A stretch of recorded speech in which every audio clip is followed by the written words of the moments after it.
안녕하세요. 저는 30대 초반의 평범한 남성입니다. 오늘 제가 이렇게 글을 올리게 된 이유는 제 인생에 있어서 너무 충격적이고 큰 경험담을 들려드리기 위해서입니다. 저와 아내는 동갑내기 사이였습니다.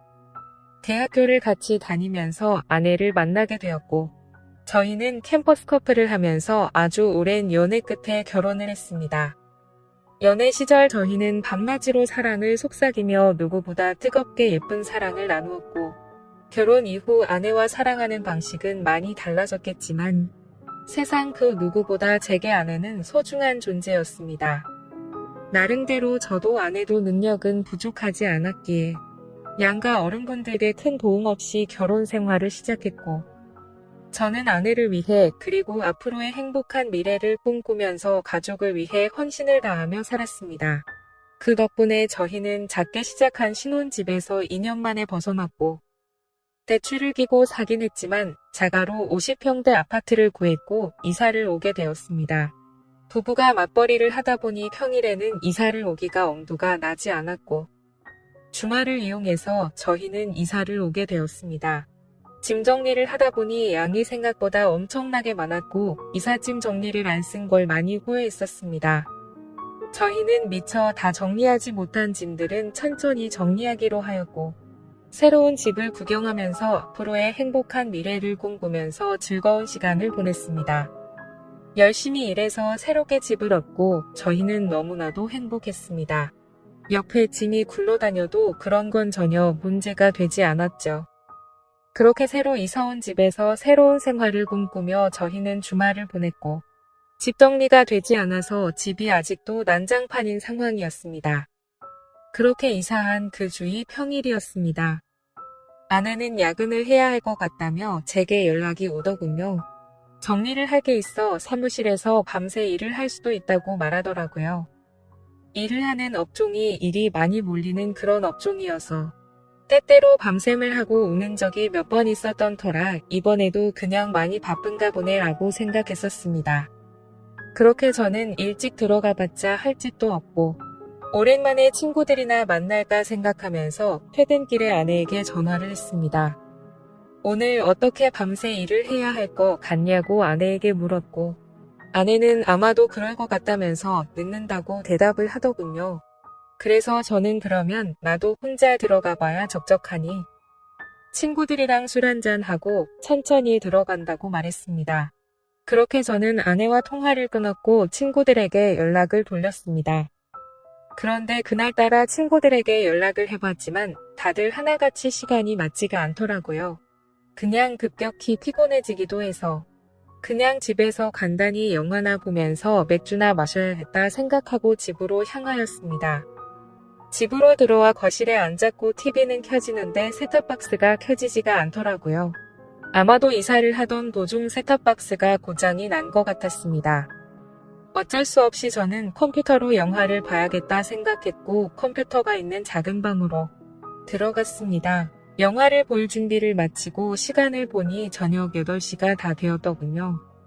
그렇게 저는 맥주 한 잔을 마시며 영화를 보고 있었고, 시간이 얼마나 됐을까 영화를 보다가 잠이 들었습니다. 눈을 떠서 시계를 보니 저녁 9시가 다 되어 있더라고요. 그래서 저는 비몽사몽으로 누워 있었고, 그때 때마침 현관문 비밀번호를 누르는 소리가 들렸습니다. 아내는 오늘 늦는다고 누구지라는 생각을 갖고 있는데, 아내 목소리가 들리면서 누군가와 통화를 하며 집으로 들어오더군요. 그 소리에 일찍 들어왔구나 싶었고, 아내에게 인사를 하려고 거실로 나가려는데 어렴풋이 들리는 대화에 제가 잘못 들었나 싶을 정도의 대화 소리를 들었습니다. 아내는 통화를 하면서 나도 자기 보고 싶다라며 애교 섞인 말을 하는데 정말 귀를 의심했습니다. 정신이 번쩍 들면서 잠이 확 달아나더군요. 진심으로 내가 아직 잠이 덜 깬 건지 너무 열이 받으면서 순식간에 심장이 쿵쾅거렸습니다.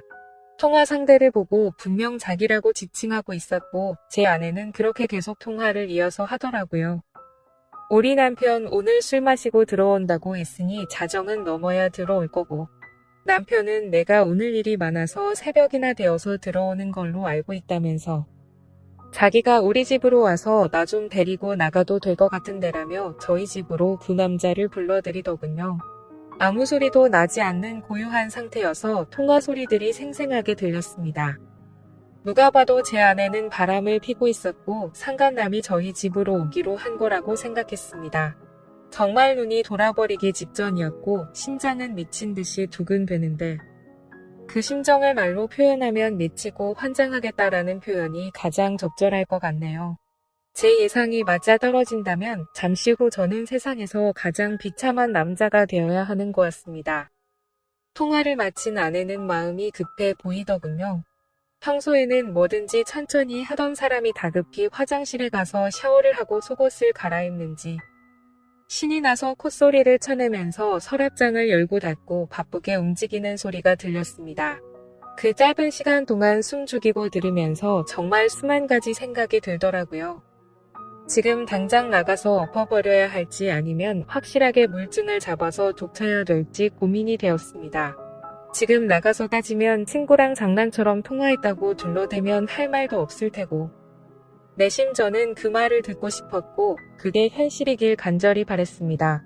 제가 생각하는 모든 게 오해였길 바랬고 지금 제가 나가면 제가 가지고 있는 의혹들을 아내가 풀어줬으면 하는 마음이었습니다. 짧지만 신중하게 생각을 했고 이대로 의심을 갖고 살 수는 없었기에 확실하게 무슨 일인 건지 알아야겠다고 판단을 내렸습니다. 그래서 저는 어떤 사람이 저희 집으로 오는 건지 확실히 알고 싶어서 조용히 기다렸습니다. 아내가 준비를 하고 있는 사이 저는 방에서 제가 마시고 있었던 맥주 캔들을 치우고 컴퓨터를 끄고 벗어둔 셔츠는 옷장으로 집어넣으면서 제가 집에 들어왔었던 흔적들을 정리를 했습니다. 그 방 안에는 아파트에서 기본 제공되는 붙박이 옷장이가 있었습니다. 그 옷장에는 옷이 별로 많지가 않아서 제가 들어가기에는 충분했고 저는 조용히 옷장 문을 열고 그 안으로 들어갔습니다. 그리고 나서 아주 조용히 숨을 죽이고 모든 신경을 소리에 집중해서 듣고 있었습니다. 그렇게 옷장에서 웅크리고 앉아서 듣고 있자니 정말 이게 무슨 짓거리인지 싶고 더욱더 비참해지는 제 모습에 마음 울컥 올라오더라고요. 지금이라도 당장 나가서 엎어버리고 싶은 걸 몇 번이나 참았는지 모릅니다. 한참을 그렇게 제 스스로와 싸우면서 기다리고 있었고 저희 집에 초인종이 울렸습니다. 현관문이 벌컥 열리는 소리가 들렸고 뒤이어서 굵은 목소리에 남자 목소리가 들려오더군요. 그 남자가 신발을 벗고 저희 집으로 들어오는 소리가 들렸습니다. 저는 제 예상이 맞구나 생각을 했고 그 사람은 단순한 친구는 아닌 것 같다고 생각이 들었습니다. 집으로 들어온 남자의 역겹고 불쾌한 목소리는 울려 퍼졌고 주방에서는 그릇이 달그락거리는 소리가 들리면서 뭔가 분주해 보이더군요. 그 정신나간 놈은 새로 이사온 집 구경을 한다고 여기저기 문 열어보고 아주 난리가 났더군요. 제가 숨어있던 작은 방문도 여는 소리가 들렸고 당장이라도 문 열고 나가면서 패버리고 싶은 마음이 굴뚝 같았습니다. 잠시 후 그놈은 거실로 나갔고 제 아내와 대화를 하더군요. 집은 남편이 산 거냐고 물으면서 아무리 남편이 샀어도 명의는 자기 앞으로 하라며 그딴 헛소리를 짓거리더군요. 그런데 문제는 그 둘의 대화 내용이 참으로 역겹고 가관이었습니다. 한두 번의 만남으로 그따위 대화가 오갈 수가 없었습니다. 그 상간놈은 자기나 커피도 한 잔 안 주냐고 물었고 아내는 남편이 혹시라도 일찍 들어올지도 모르니까 빨리 나가자고 재촉하더군요. 그러자 남편 걔가 뭐가 그리 무섭냐고 걱정 말라면서 지가 만나면 혼쭐 내준다면서 책임진다고 하더라고요.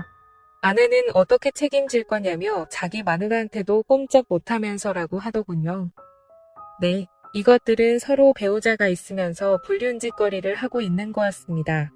그 상간놈은 이혼하면 그만이지 뭐 이딴 식으로 헛소리를 짓거렸고 제 아내는 그 상간놈에게 웃으면서 자기만 믿을 게 이따위 소리를 했습니다.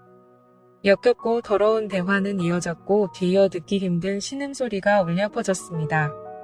아내는 처음에는 곤란하다면서 거절하는 듯 하더니 잠깐 기다리라고 하고 현관 문을 잠그는 소리가 들리더니 안전장치까지 제대로 문을 잠궜습니다. 이 상황에 뜬금없고 웃긴 소리 같겠지만 저 어릴 때부터 한주먹했었고 여지껏 살아오면서 누구한테도 맞아본 적 없고 싸워서 져본 적도 없습니다. 군대도 특수부대 출신으로 체격도 체력도 그 누구한테 뒤지지 않았고 평범한 상간놈 따위에게 겁이 난다라는 생각은 전혀 없었습니다. 그런데 뛰쳐나가서 개박살 내는 건 전혀 문제가 아니었지만 남자로서 자존심이 더럽게 상했습니다. 제가 나가봤자 다른 남자한테지 아내 뺏긴 돈밖에 더 되겠습니까? 그리고 지금 나가면 무조건 제 아내하고는 끝이라는 생각이 들었고 지난 추억이 눈앞에 아른거리면서 쉽게 행동으로 옮기는 게 어려웠습니다. 체격도 다부진 남자가 옷장 안에 숨어서 아내의 외도를 조용히 듣고 있다니 정말 비참하고 웃기지 않나요? 저는 숨을 죽이고 갈등을 하고 있는데 이것들은 더욱더 수위를 높여가는지 정말 가슴을 후벼파더군요. 그렇게 안방으로 들어가는 소리가 들렸고 차마 입에 담기도 역겨운 소리가 들리기 시작했습니다. 안방에 있는 침대 제가 신혼 때 큰 마음 먹고 주고 산 침대입니다. 신혼 때부터 지금까지 아내와 함께 사용하면서 그곳에서 많은 사랑을 나누었고 추억이 깃든 곳인데 온몸에 소름이 돋았고 허탈함에 힘이 빠졌습니다.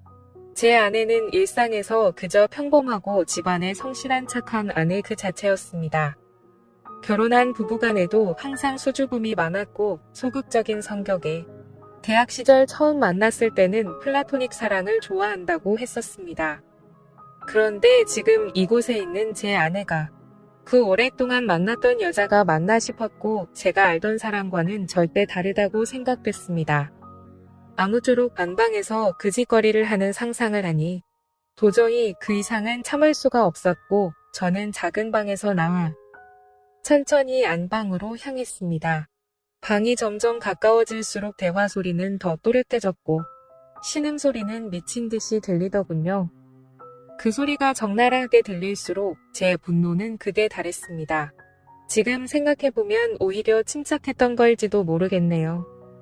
너무 현실성이 떨어지다 보니 그랬던 건지 어떤 마음이었는지 제 스스로도 잘 모르겠네요. 저는 최대한 침착하게 마음을 다잡았습니다. 제가 꼭지가 돌아버리면 진짜 오늘 큰 사고가 날게 분명했던 걸 알았기 때문이죠. 저는 만약 꼭지가 돌아서 큰일이 벌어지더라도 맨손으로 벌인 일이니 정상 참작해주겠지 라는 생각으로 안방 문을 천천히 열었습니다. 문을 열고 안을 들여다보니 안방에서 벌어진 모습은 정말 너무 충격적이었습니다. 다들 짐작하시겠지만 둘이 실오라기 하나 걸치지 않은 채 침대에 누워 있었고 침착은 나발이고 그냥 그 모습 보니까 이것들이 당황해하는 모습이 무슨 짐승 같아 보이면서 아내에게 오만정이 다 떨어지더군요. 저는 사실 직업의 특성상 사람을 때리면 큰일이 날 걸 알았기에 그냥 다 포기하는 심정으로 휴대폰을 들고 사진을 찍었고 경찰에 전화를 했습니다. 거실에 나가서 기다리고 있으니 경찰이 도착하더군요. 그렇게 다 같이 파출소로 이동했습니다. 저는 그 상간놈에게 진짜 인내심 테스트하기 싫으면 휴대폰 내놓으라고 했고 잔뜩 쫄아있던 그놈은 순순히 넘겨주더군요. 그래서 그놈의 아내에게도 연락해서 일단 이쪽으로 오라고 했습니다. 그 상간놈의 아내도 파출소로 도착했고 울고 불고 난리가 아니었습니다. 드라마나 영화에서 보던 불륜 현장처럼 아수라장 개판이 되었죠. 아무쪼록 여차 저차 상황 정리는 끝마쳐졌고 다음날 아내에게 합의 이혼서를 들고 가서 도장을 받았습니다. 오만 정내미가 떨어진 저는 뒤도 안 돌아보고 나왔고 그날 이후로 그 짐승 같은 아내는 집에서 내쫓았습니다. 솔직히 너무 사랑하면서 만났던 아내였기에 잘한 건지 하는 생각도 들고 어차피 이해할 수 없는 장면을 목격했기 때문에 잘한 거라고 되뇌었습니다. 저는 그렇게 곧바로 집을 팔고 아무도 모르는 동네로 이사를 했습니다. 뭐 어떻게든 잘 살아야지 라고 마음을 다잡고 살아가고 있는데 어느 날 처남이란 놈이 제게 연락을 했고 집 근처로 찾아왔더라고요. 그러고서 한다는 소리가 부부싸움 할 수도 있지 왜 누나를 내쫓았냐며 헛소리를 짓거리더군요. 다 잊고 살려고 노력하는데 처남이 대들면서 화를 내니까 정말 또다시 피가 거꾸로 솟구치더군요. 처남도 자세한 이야기는 잘 몰랐던 것 같은지 저는 화를 삭히고 그 자리에서 당시 불륜 사진을 보여줬더니 처남은 깜짝 놀라면서 무릎 꿇고 죄송하다고 빌고 또 빌더군요. 그렇게 그 일이 있고 나서도 시간이 한참이 흘렀네요. 제 전 아내는 직장에도 불륜을 핀 사실이 다 밝혀지면서 지방으로 이사를 가게 되었고 그 상간놈한테도 버림받고 어려운 생활을 하고 있다면서 처남이 연락해줘서 알게 되었습니다. 그 말을 듣는데 마음이 참 불편하고 기분이 썩 좋지는 않더라고요. 그래도 한때는 제가 인생에서 가장 사랑했고 대학 시절부터 오랜 시간 동안 사랑했던 사람이었으니까요. 바람이라는 거 정말 해선 안 될 짓이지만 만약 바람 피우더라도 꼭 배우자 모르게 하세요. 이따위로 과감해지면 결국 들통나게 되어 있습니다. 저는 아직까지는 재혼 생각은 딱히 없습니다. 또다시 그런 일이 벌어질까봐 무섭기도 하고 두 번 다시 생각조차 하기가 싫고요. 아무쪼록 이렇게 제게 응어리졌던 마음속의 말들을 털어놓고 나니 숨을 쉬는 게 좀 가볍네요. 사실 제가 잘 대처한 건지 그때 참고 넘어갔던 게 술을 마실 때마다 후회도 되고 생각도 나지만 그때 당시의 감정에 앞서서 사고를 쳐봤자 지금의 제 인생은 없었을 거란 생각에 그나마 현명하게 하지 않았나 스스로 위안을 삼습니다. 어차피 한 번 사는 인생 그런 여자와 더 오래 만나지 않고 빨리 알게 돼서 다행이라고 생각하려고요. 이런 막장 같은 일들도 제 인생에 있어서 그저 일부라고 생각하면서 살아가려고 합니다. 감사합니다.